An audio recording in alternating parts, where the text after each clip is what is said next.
Hi, how you doing? Justin here with another quick tip for you. Well, it's not kind of really a quick tip this week, it's urging you with some advice. Please protect your hearing. Now, our ears are really, really important, obviously. If you're getting into music, that's how music communicates with us. We hear it. So by damaging your ears, you're really, really putting a big blocker between you and enjoying music. I've got a bunch of friends with tinnitus, which is this really severe ringing in the ears that can be permanent. So 24 hours a day, I mean, you probably don't notice it so much when you're asleep, but all the time there's a ringing in your ears if you get that. And that is, I mean, I don't have it, but it sounds awful. Really, it can be a bad thing. I know plenty of guys who no longer play live anymore because tinnitus is so bad that they're scared of going back into a live environment for fear of it becoming even worse. So there are some simple things that you can do to protect yourself. The first thing, the really, really obvious thing is just don't go ridiculous with the volume, right? If you listen to earbuds, listen to them at a reasonable level. Don't just listen to it like up flat out. The same as if you're playing in a band or whatever, you're recording or you're in a rehearsal studio, you don't need to have your amp up really, really loud. There are times where being really, really loud gives you a certain sound, which is kind of useful. So in that sort of environment, I've got a different room here where I put my loud amp and I sit in the control room, and that room is kind of separate. We've all done it. I've quite enjoyed a few times with it, playing with a cranked up Marshall, but you can't be doing it regularly or you're really going to damage your ears. Really. It's quite kind of serious, if you speak to somebody who's got tinnitus, it's just, it's terrible. And even if you don't get tinnitus, which is the big evil, you do stuff like you lose the high end. You no longer hear the really high sounds in music in general, and especially if you're a guitar player, you end up kind of putting too much top end in on the sound, which it'll sound fine to you because you won't be hearing the top end, but anyone around you will be thinking that sound is really grating and unpleasant. So you've got to watch out for that as well. It might even lose you a gig.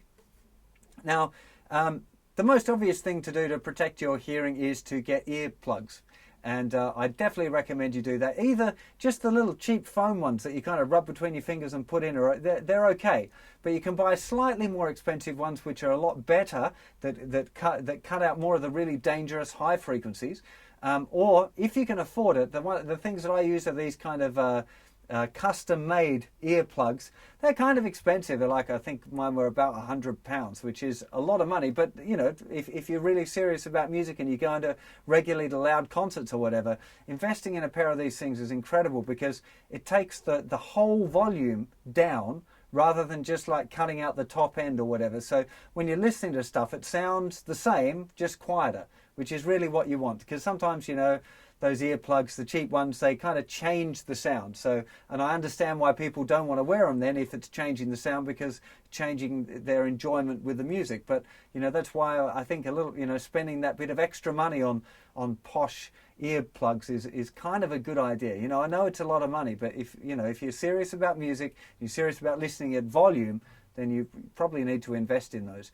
One thing though that I have found is that when you listen to good quality headphones or speakers, you don't need the volume to be quite so loud. So, when I'm listening to headphones now, I've got these KRK brand headphones. They're the big ones that cover your ears as well. I think you can generally get a better sound than you get with those little earbuds. And because the sound's better, I can listen at a lower volume without it kind of, I don't have to really blast myself. I can really hear clearly, and it kind of cuts out some of the outside noise as well, which means that I can have it at a lower volume and still get, hear the music nice and clearly. So, I really want to urge you to go and check it out because it'll make a big difference. The last thing you want to do is be a massive music fan and going out and doing gigs and all that sort of stuff, and then suddenly get plagued by tinnitus or hearing loss. It can be pretty severe. I've got slightly less hearing in my left ear, I think, because I quite often stood on stage right, next to the drums, and cymbals are a bad one. When you're very close to a drummer and they're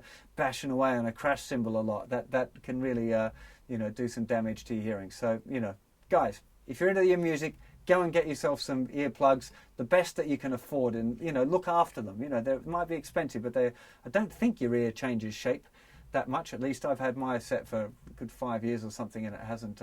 They still seem to fit fine. So go and check them out. And I'll stick some links to some of the companies that I've used in the past for the in-ear things in London, but you kind of got to go somewhere they make a little mould of your ear when you get the posh ones done. So I hope you'll heed my advice and just protect your hearing. It's really important. I'll see you for plenty more lessons, tips, tricks, songs and all that sort of stuff very soon. Take care of yourselves. Bye-bye.